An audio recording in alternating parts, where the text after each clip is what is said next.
Today, we have way too many leeks in the garden. We have some watercress that is overtaking the pond. I don't have any potatoes, but I grabbed a couple from the store. I'm gonna harvest some of this produce for you guys and make one of my favorite soups ever, potato leek soup. Looks like Babka is here for the leek harvest.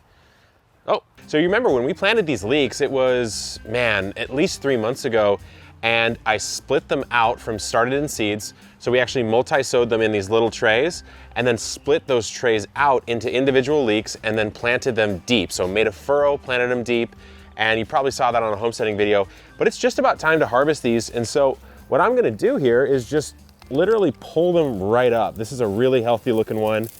And you can see the deeper you bury a leek, the more of this white you're gonna get. So the only part of the leek I'm gonna be using for the potato leek soup is actually from here all the way up to about there or so. Once we get past here, you get into the leaves, and there's certainly things you can do with it. I'm just not very familiar with it. But I need about 4 of these for the soup. So let's pull 4 of the biggest ones. This honking guy right here. And it's actually a little deceiving. Sometimes the biggest ones from a leaf perspective are not the biggest from the part we're gonna use perspective. And there's a way to get this a little bit better. What I could have done is, as this was planted and growing up, I could have hilled some soil up and forced this part to be white as well. It's called blanching. I just didn't do it. We have so many leeks, I don't think it's gonna be a huge deal. So I need 1 more. Okay, let's bring these on over to the sink and grab some watercress. So as you can see, the watercress has gone absolutely crazy. This patch here, believe it or not, was actually started from a cutting no bigger than this. And it took about, I would say, 3 or 4 weeks for it to take over this complete area. Now over here, this is where the return to the pond is. I put about 5 of these types of cuttings right in here. It looked like almost nothing at all. And now, as you can see, this is also exploding. So I want to cut out about 2-3 cups of watercress to make it into the soup. And fortunately, that also brings the population down a bit, because I gotta be honest, this is a little bit crazy right now. So take a look at this. You can see how the watercress propagates itself and just how bonkers these roots get. And if you don't take control of this, it will go absolutely wild in this pond and actually will become a significant problem, because you don't want all this root tissue getting its way into these rocks, because there's really nowhere for it to go once it dies off, and it becomes this like really stinky, scummy mess. So I'm actually gonna pick some of this out of the pond on top of harvesting it, just get some of this root tissue out of here. Eventually that will decompose, and we really don't want that. Take a look at that. Talk about hydroponics, guys. So I think I've got about 2 cups or so, I would say. I just need to go over to the sink and trim them up and wash them up. All right, so the leeks, we need to clean these guys up. So what I typically like to do is, this type of outer leaf is totally dead and it's not gonna be useful at all. So I just peel away, and that usually reveals a nice amount of that inner white leek tissue. You don't want to take too many of these off, because what you're doing is actually stripping the thickness of this right here. So that's enough, because remember, I'm only cutting up to about here or so. So what I want to do is, I'll give this a quick tap. We'll get some of those dirt clods out of there. I'm just going to chop the very, very bottom off, just this much. You don't want to take off any more than you have to, so just that much. And there you go. I've got a beautiful, beautiful leek. You want to go to where it's about pale green and the first significantly healthy looking leaves start showing up. So I can go to about there or so. This will go into the compost. This I'll bring indoors and I'll chop up for the leek soup. So I got a couple more of these to do. And that's why I like this outdoor sink. You guys remember when we built this, it's because I can take a garden fresh piece of produce and turn it into something that's kitchen ready before it actually gets into the kitchen. Next up, we have to prep the watercress. So I just ripped a bunch out like I showed you guys, but there's some of this stuff I definitely don't want to eat. I don't want to eat the root tissue, and I don't want to eat, for me, any section that has come to flower or is slightly starting to yellow.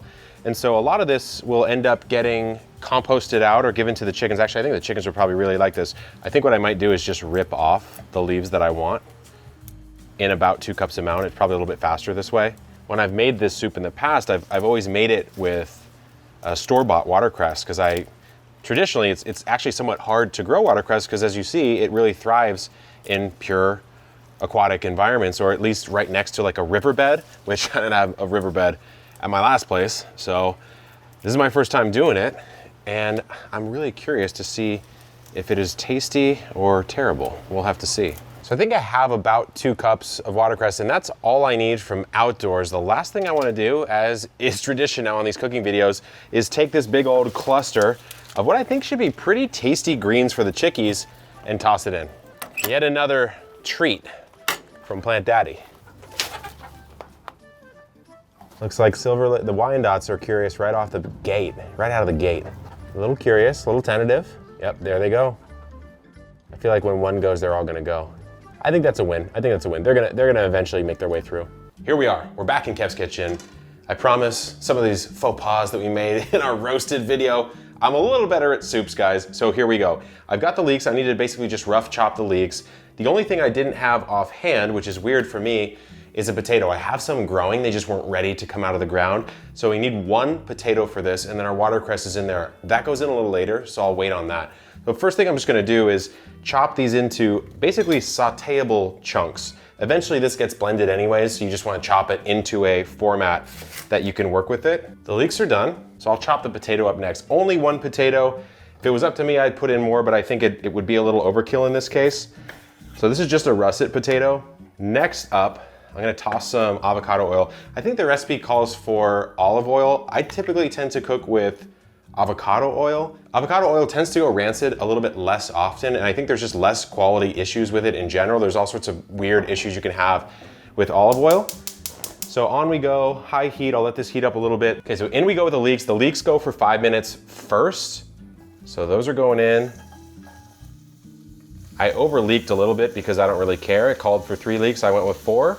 Get these guys going, 5 minutes, then you go in with potatoes, soften them up, and then we'll put in our broth and the rest of our ingredients. We got about 5 minutes to do a little quick wash and prep. It did come out of the Epic Pond, guys. It's not like it came right out of a fresh grocer. So I'm gonna give it a little bit of an extra wash. I know that this gets heated to the point where bacteria aren't probably gonna be a problem, but let's go ahead and give it a wash anyways. I think watercress is one of the most nutrient-dense greens by weight out there. It might even be the #1. So now we're just gonna give these a rough chop. I just need to get them down to a somewhat uniform shape so that when I put them in here and they wilt in, they don't just completely overtake the size of my pan here. So let's toss the potatoes in next. We'll give it another few minutes or so. We just need to soften them a little bit because actually, once we add in our broth, that's when we're really gonna be softening these potatoes up. From our last video, I've got a couple extra cloves. I'm just gonna throw 1 homegrown garlic clove in too. Okay, we're about ready here. I think the next step is to add some broth. So I just have some organic chicken broth right here, family size. Too bad Papa Jacques, he's feeling a little under the weather. You guys are probably wondering where our boy, the garden hermit, is. Well, maybe I'll bring him some soup because that's what garden bros do for one another. I just need 3 cups here. At this point, we kind of have to wait. So we're gonna throw it down to a simmer once the broth heats up a bit, and we just need to let those potatoes soften and everything soften a bit. And then I just need to simmer for 20. So I'll see you guys in about 20, 25 minutes or so. Looks pretty good, doesn't it? Let's go ahead and add in our watercress. So I need to take it off the heat, so we'll do that.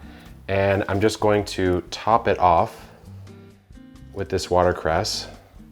And that's about as much as I think we need. And we're gonna let it wilt here for about, I don't know, 4 or 5 minutes, cover on. So I'll see you back in a few. Now we get to use my favorite tool in the kitchen of all time, the immersion blender. We'll check the watercress. I feel like it's more or less wilted. I'm gonna call it wilted, I don't really know. So there's a little bit of dairy product I'm gonna add in, but first I need to blend this. So I think the best way to use an immersion blender is to just pop it at the bottom. If you come up too high on it, the blade starts hitting the surface of the mixture and it just starts spitting it everywhere. So this is how I've learned.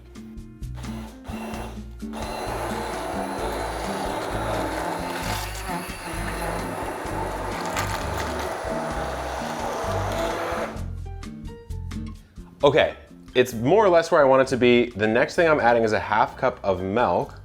And what that does is that it's just adding a little bit of creaminess, a little bit of fat. But then this is something I've not added to a watercress soup before, so I'm somewhat curious how this will go.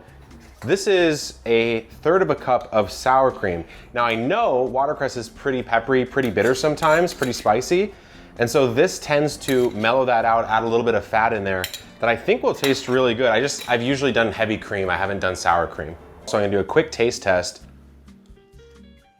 The flavor is actually completely there. This is really tasty, but it's a little flat. So I'm gonna throw some salt and pepper in there. So the salt I'm using is from Squared Roots Farm. We actually had the owner of Squared Roots Farm on the podcast a while back.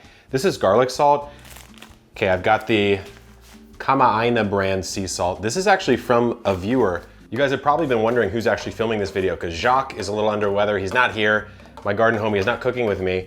Well, one of our new team members, Ian, is behind the camera. So instead of Jacques coming and doing a taste test, Ian's gonna pop out and we'll taste this together and see how more or less a completely homemade, besides the potato leek watercress soup tastes. Let's go back to where it all began. The final garnish is a sprig of the original. Just one tiny little piece of watercress for each of the soups. So Ian's coming in, our videographer here at Epic Gardening, for the inaugural taste test of watercress soup. Come on in, Ian. Let's check it out. So, you've had this before or no? Never had like a potato leek? I've had potato leek, yeah. but never blended like this. Okay, so, well, let's go in. Very excited. Let's go in. Let's get a little bit of sour cream